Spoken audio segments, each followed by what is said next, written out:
dan dia kira-kira tidak langsung menjadi menerima yang besar-besar. Dia awali oleh apa? Korupsi. Dia awali oleh penyakit hati. Jadi kalau kita ngomong kasar, kalau kita berbohong, sebetulnya mohon maaf Gus, di awal sama Tuhan diingatkan. Kalau kita ngomong kasar sama istri, menyesal, dan itu jadi rujukan kita, ya kita introspeksi ini, itu kita akan memperoleh kebaikan. Tapi kalau peringatan Tuhan yang berdek tadi, yang gelisah itu tadi, tidak pernah diabaikan, itu akan menjadi ya, jadi kira-kira, jadi konteks seperti itu luar biasa. Dan saya ikut menjadi penelaah Gus yang NU kan nyusun buku jihad melawan korupsi. Ya, itu kalau ditulis di bukunya itu salah satu penelaah saya ikut. Jadi kira-kira seperti itu. Dan terima kasih, penting banget. Dan sebetulnya di KPK ada program penjagaan korupsi keluarga. Jadi cara membentuk anak. Saya pertanyaan gini, pertanyaan di luar itu kan lagi-lagi semua. KPK pernah bikin riset, ya, bikin riset itu kira-kira anak-anak kita kalau di riset ditanya dari sisi karakter, anak-anak kita itu yang dirujuk bapak atau ibu? Mayoritas bapak. Enggak, mayoritas bapak. Jadi yang rata-rata anak-anak kita itu lebih melihat bapak itu untuk membentuk karakter. Karakter. Nah, tapi pertanyaannya, bapak-bapak yang di ruang sini, seberapa banyak intent untuk membangun karakter anak? Saya yakin di sini yang hadir di sini 90% begitu cari rezeki dikasih istri selesai. Semua itu urusan istri. Nggak nyambung. Nah, karakter anak yang menurut riset itu adalah yang dibangun. Diantarkan anak itu punya karakter personal, karakter sosial, dan bisa mengimplementasikan rasa kasih sayang. Dan kita nanti diskusi ini detail itu di luar waktu Pak. Jadi saya banyak lakukan riset itu dan saya sangat tertarik. Makanya hari ini tadi saya ketemu Pak Bupati, yang paling saya tanya adalah stunting. Ternyata Tulungagung hanya 7,5%. Oh, dan ya saya setuju Pak, karena di luar 20 itu ada sampai 40%. Nah, itu masa depan kita. Jadi saya setuju. Jadi nanti kayaknya Pak Gus Edi perlu ngobrol detail dengan saya. Terima kasih. Oke. Terima kasih. Nah, itu Gus tanggapan siap dari Koko. Terus siap, terima kasih. Terus selanjutnya Pak Suroto, monggo waktu dipersilakan. Assalamualaikum warahmatullahi wabarakatuh. Ya, terima kasih kepada Bang Sujarako yang pada siang hari ini bisa hadir di Balai Wartawan. Pak Sujarako adalah terakhir untuk menjadi Direktur Pembinaan dan Antar Komisi ya Bapak. Satu pertanyaan saya, karena panjenengan otaknya masih, rohnya KPK masih ada. Ini pertanyaan saya secara nasional Bapak ya. Satu, untuk KPK ini dianggap keberhasilan rating itu dari banyaknya penangkapan ataukah sedikitnya korupsi yang ada di Indonesia? Ini yang perlu saya tanyakan, karena keberhasilan daripada suatu KPK kalau toh itu dinilai berhasil, banyak tangkapan atau sedikitnya korupsi di Indonesia. Satu itu bangkit. Terus kedua, bahwasannya katakanlah untuk masyarakat Tulungagung khususnya, harapan kami jangan ngomong korupsi sebagai budaya. Itu perlu diingat. Korupsi adalah sebuah, saya katakan sebuah penyakit yang menggerogoti anggaran.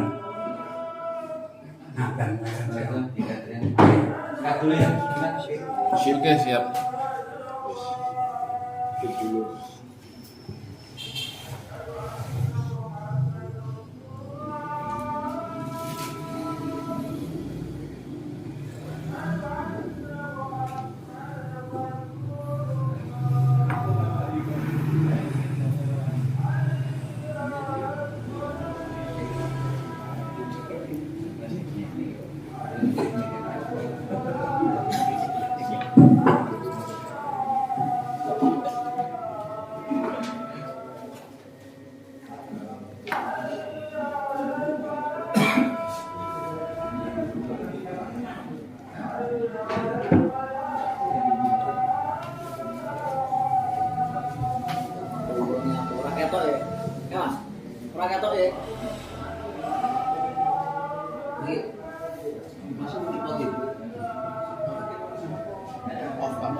Mungkin kalau teresakan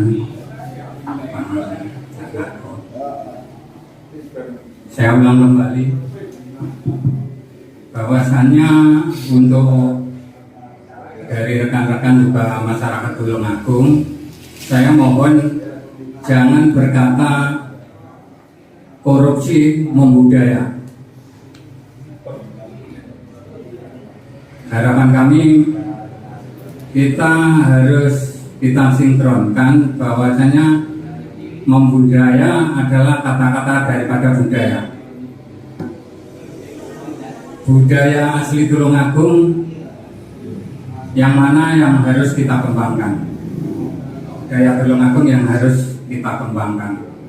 Sehingga potensi budaya yang ada Tulungagung dari berbagai macam, suatu contoh seni budaya, kesenian dan apa yang ada di Tulungagung banyak sekali, mulai jaranan, reog dan lain-lainnya. Itu kita sudah mencapai prestasi nasional maupun internasional.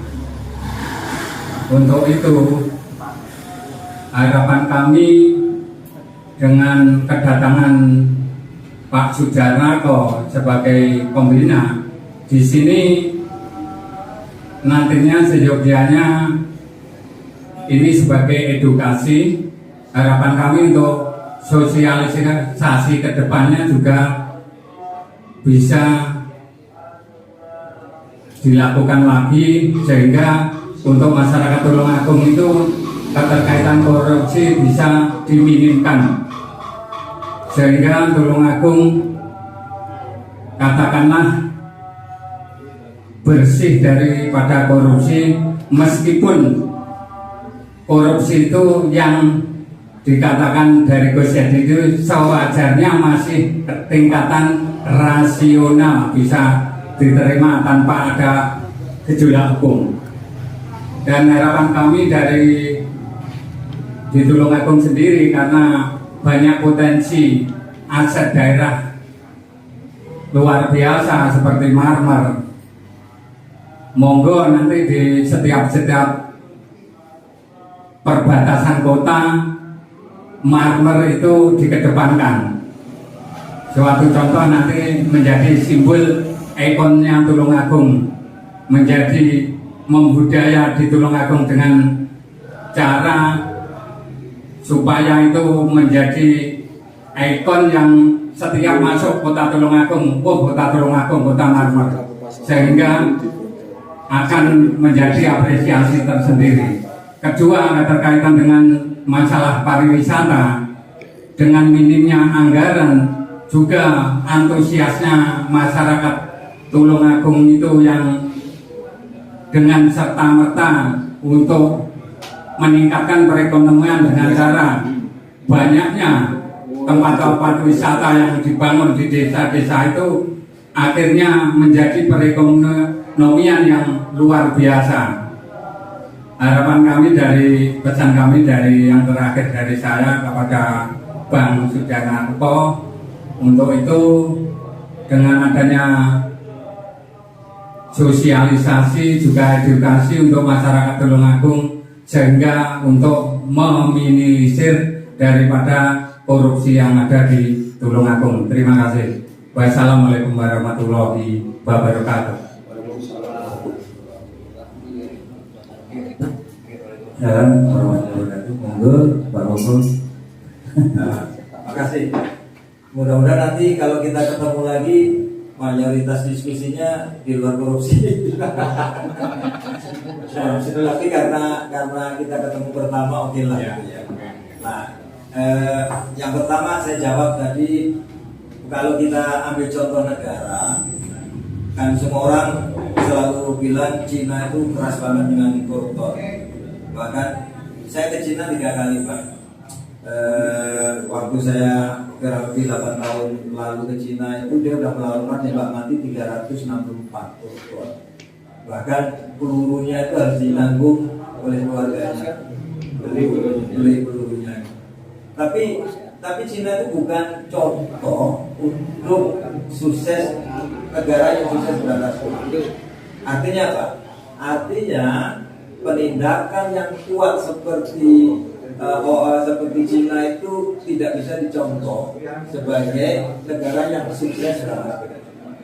Nah, negara yang sukses berantas korupsi itu Hongkong, terus Singapura, sama negara-negara Skandinavia, Eropa Barat. Aku mau cerita 3 negara karakternya. Ditambah misalnya.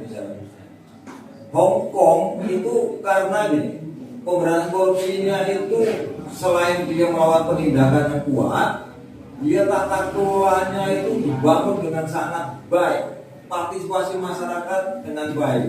Nah, pertanyaannya, Hong Kong yang dinyatakan sudah sukses berantas korupsi, di sana ada korupsi enggak? Banyak, masih banyak. Singapura banyak. Tapi kalau Bapak cerita mungkin nggak masuk akal bagi teman-teman. Saya cerita 2 negara itu. Di Hong Kong, ya, itu ada tukang sapu yang juga aparatur kayak PNS. Tukang sapu pakai mobil di pusat pertokoan. Suatu saat tukang sapu itu ditangkap oleh KPK Hong Kong di penjara. Kenapa? Tukang sapu itu ternyata pada saat menyapu di depan toko, ada beberapa toko memberikan tip. Nah, cilakanya ini sama tukang sapu itu, toko yang memberikan tip itu lebih bersih dibanding toko lainnya. Di Singapura, Pak Suroto, sekarang itu ada guru, ya, guru itu ada murid yang tingkat kelulusannya kalau nggak salah di sana 65, murid itu dapat 60 hampir. Lah, guru itu dikasih karangan bunga sama muridnya, dan muridnya itu oleh gurunya karangan bunganya diterima, diluluskan. Guru yang hanya menerima karangan bunga itu dipenjara. Lah, ke depan ini sudah diatur di Konvensi PBB melawan korupsi bahwa yang tentang kerugian itu tidak hanya kerugian terkait dengan APBN. Yang disebut dengan kerugian negara adalah seluruh pejabat publik. Yang disebut pejabat publik adalah pejabat-pejabat yang ngumpulin duit dari masyarakat secara langsung. Contohnya SCT, ya, ICW, ya, NU, Muhammadiyah, Kalau di dalam ada korupsi, ke depan itu akan bisa dituntut penjara karena dia termasuk golongan pejabat publik.